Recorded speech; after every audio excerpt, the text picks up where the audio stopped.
जय श्री कृष्णा।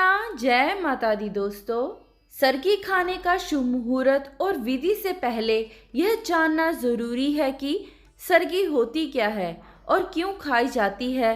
सरगी की थाल में क्या क्या चीजें होनी चाहिए, सरगी का अर्थ, इसका महत्व, करवा चौथ में सरगी में क्या क्या खाते हैं, सरगी की थाली में क्या क्या चीजें नहीं होनी चाहिए, और सबसे अंत में सूर्य उदय होने से पहले अगर हम सरगी ना खा पाएं तो क्या हम सूर्य उदय होने के बाद सरगी खा सकते हैं।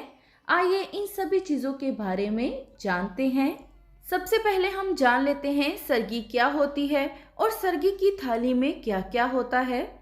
सरगी एक प्रकार की थाली होती है जिसमें खाने की कुछ चीज़ें होती हैं।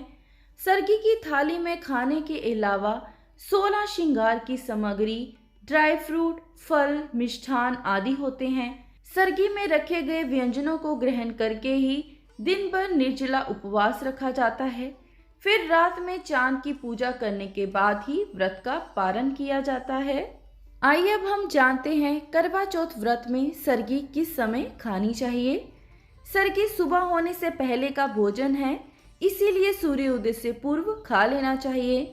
महिलाएं करीब सुबह 3-4 बजे उठकर स्नान आदि से निवृत्त होकर सरगी खाती हैं। मान्यता है कि सुबह 5 बजे से पहले सरगी खा लेनी चाहिए और फिर व्रत की शुरुआत करनी चाहिए। आइए अब हम जानते हैं करवा चौथ में सरगी में क्या क्या खाते हैं। करवा चौथ के व्रत में खुद को दिन भर एनर्जेटिक बनाए रखने के लिए नारियल पानी का सेवन करें। यह शरीर को हाइड्रेट रखता है। इसके अलावा ताजे फल का जूस पीने से शरीर में पानी की कमी नहीं होती। सात्विक भोजन करना चाहिए। पंजाबी सरगी की थाली में खीर या फेनी को जरूर शामिल किया जाता है। आइए अब हम जानते हैं करवा चौथ पर क्यों जरूरी है सरगी का सेवन।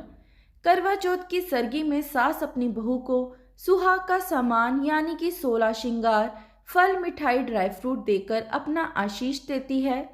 सरगी का संबंध शुद्धता से है। इसमें महिलाएं खुद को सात्विक और पवित्र कर करवा चौथ का व्रत रखती हैं।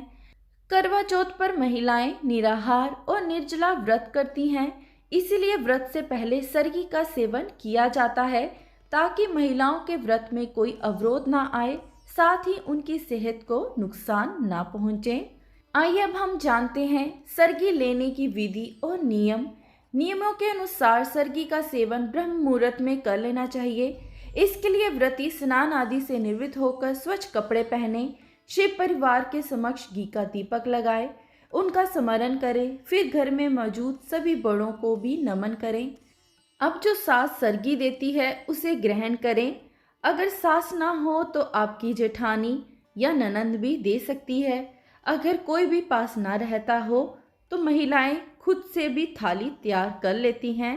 आइए अब हम जानते हैं सरगी की थाली में क्या क्या नहीं होना चाहिए।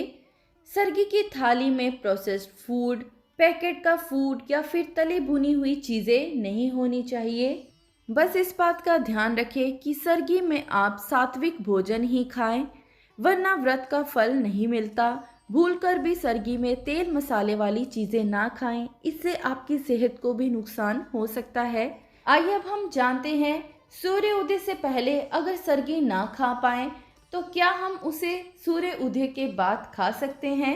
तो इसका जवाब है सरगी तारों की छांव में खाना सबसे उत्तम माना जाता है, लेकिन किसी कारणवश अगर आप सूर्योदय से पहले सरगी ग्रहण नहीं कर पाते तो सूर्योदय के बाद इसे खाना वर्जित माना जाता है।